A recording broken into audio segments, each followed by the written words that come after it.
So, here it is.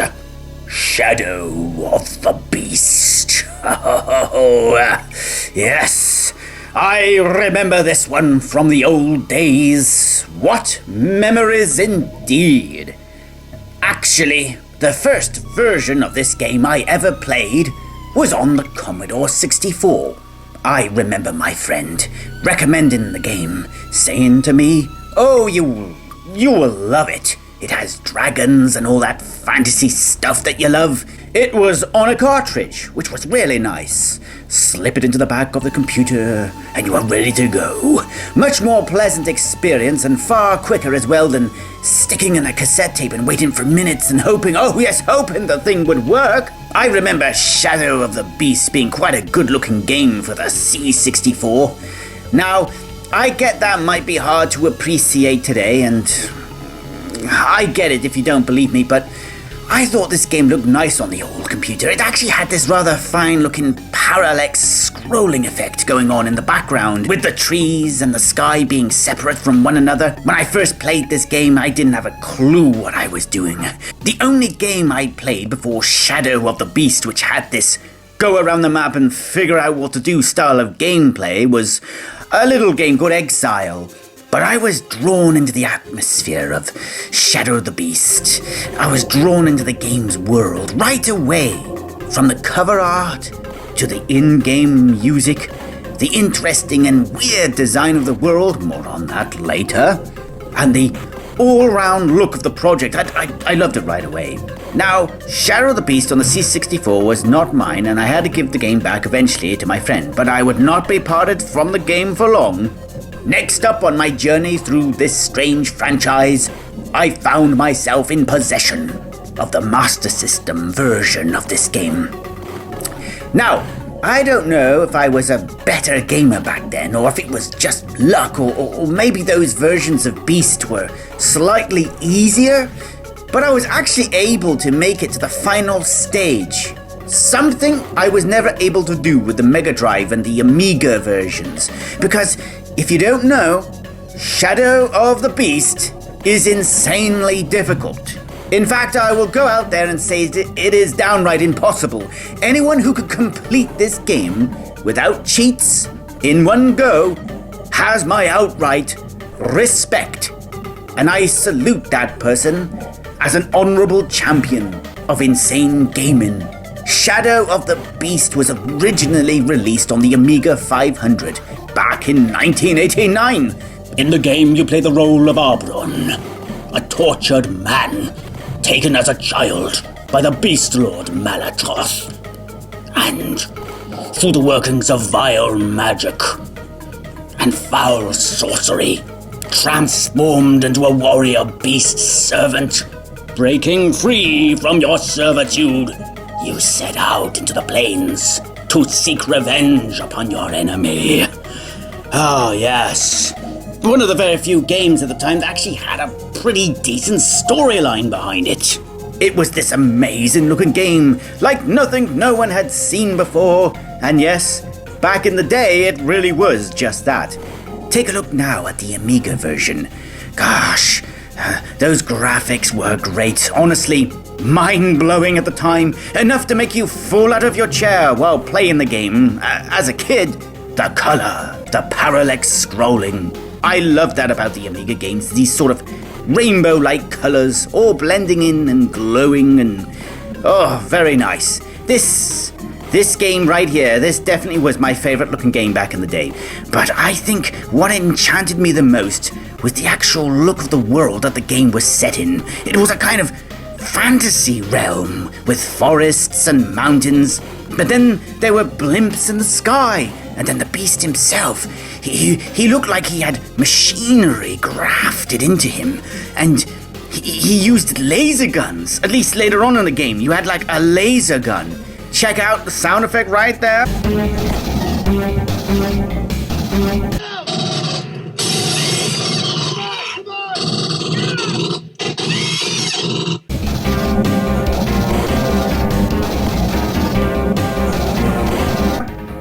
Heard that somewhere else before? Yes, very suspicious indeed.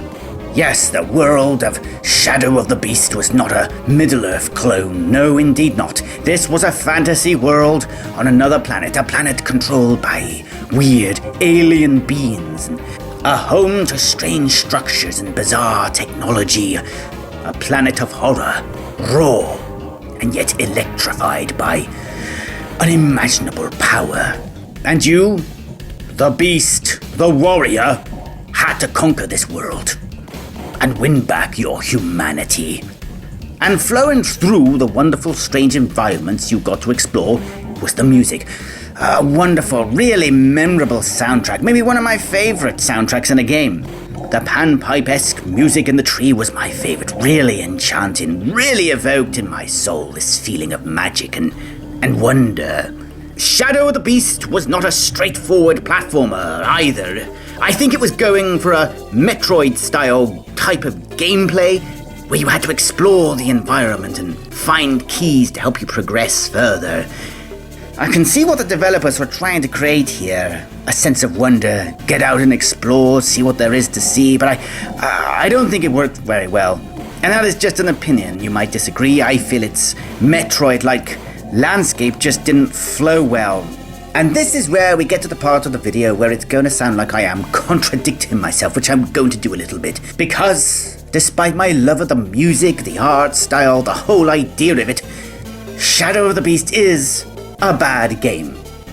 As a game, I mean, in terms of pure gameplay, the controls are clunky, the levels are badly designed, you don't know what you're doing. You get one life on a couple of hits, there's a few health potions smattered about, but it's not enough. It's not like an arcade game like Magician Lord, where all you have to do is throw in some coins and shoot up the enemies. In this game, you have to solve the puzzle-like zones in order to progress. I can remember figuring a lot of this stuff out by myself back in the day, but I think nowadays most gamers would just throw down their controllers or joysticks or whatever and just give up. It's a game that hasn't aged well. Back in the 80s, it was the graphics that lured you in. It kept you hooked just enough to help soften the pain of the actual gameplay. But these days, I don't think the graphics are enough anymore. Just recently, I let a friend play the game, and my friend had never played Retro Beast before, and he said though the game looked nice, weird, interesting, he enjoyed the music, and agreed that it probably did look good back in the day, he had to admit it did play very horribly. As a game, it is sad but true, but the controls are awful, and bad gameplay makes for a bad game, sadly, for the Beast. And things were not going to get better for the sequel, Shadow of the Beast 2. Oh yes, I remember renting this one for my Megadrive. Very awful game. It doesn't actually look as good as the first game. And do you know what else? It's actually harder! Yeah, somehow it's harder than the first game. I don't know how you managed to do that as a program. I don't know how you managed to make a game like Shadow of the Beast and then create a sequel that's honestly more difficult. That's talent right there. That's a work of genius. Because I remember playing Shadow of the Beast 2, and I was just like smashing your head. Metaphorically speaking, it was like smashing your head against a flaming brick wall repeatedly, like you were going mad. It was just you get attacked by everything from all sides in all directions. The difficulty level in Shadow of the Beast 2 would make your average game of Dark Souls blush. On the Amiga version of the game, you have the option, when you meet one of the natives in front of the forest at the start of the game, to type in a piece of text. If you type in 10 pints, you are invincible. Yes, my friends, that's right. The programmers of this game, Shadow of the Beast 2, actually admitted that the game was so hard that you had to cheat to be able to complete it. And when you typed in 10 pints at the start of the game, you were invincible and you finally stood a chance, but I think you could still die if you fell into pits and rivers and what have you. But you did stand a chance at completing it. And I think that was the only way I actually got through the game, was with the 10 pints cheat. It just was crazy. But I must admit, I did enjoy the middle section of the game, when you're in the goblin caves and the goblins chase you around. The music was really cool. Then, of course, there was the third game in the series, and I'm going to be honest, I didn't really play this one very much. From what I could see with my brief stint with Beast 3, the developers had done away with the Metroid-style gameplay. The game seemed more structured, linear, but the difficulty was just as ruthless as ever before. But you never know, one day, I might go back to the game and give it another try. I might even enjoy it. If you sift around the internet long enough, you might very well come across a ROM which contains a prototype for the Super Nintendo version. If you're a fan of the game, give it a try. Makes you think how cool it would have been to have had a version of this game for the Super Nintendo. Once it was finished, it might have been pretty good. And then finally we have the PlayStation 4 remake. Not a bad game. Definitely worth a play if you're a fan of the series.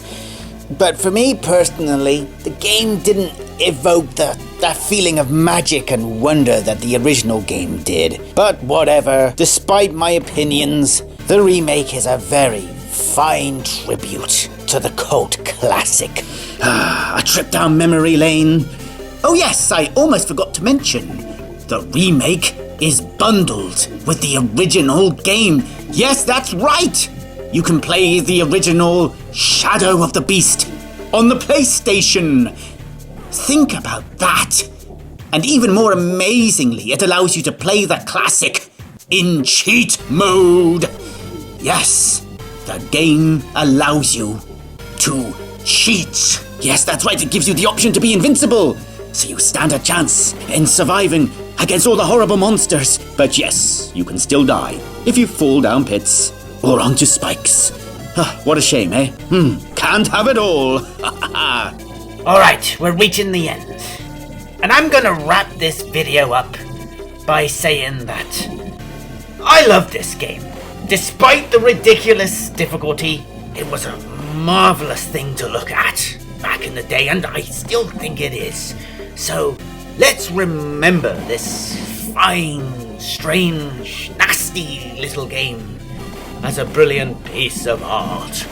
Oh yes, think back on those strange landscapes, those weirdly warped trees and mountains, and remember the pits beneath the tree where all the roots twined and merged together through the bones of giants and dragons and all the strange, horrible, deformed statues standing inside the castle. All those weird, horrible, ugly, warped creatures born out of nightmares. Let's think of those marvellous, wonderful things when we think of Shadow of the Beast. It was a great work of art, if nothing else. Oh yes, I really do believe it was. And we should remember it for that, if nothing else. Marvellous stuff. And that is where I'm going to leave this video. Art. For that is what the Beast is. Let us revel in its poignant shadow.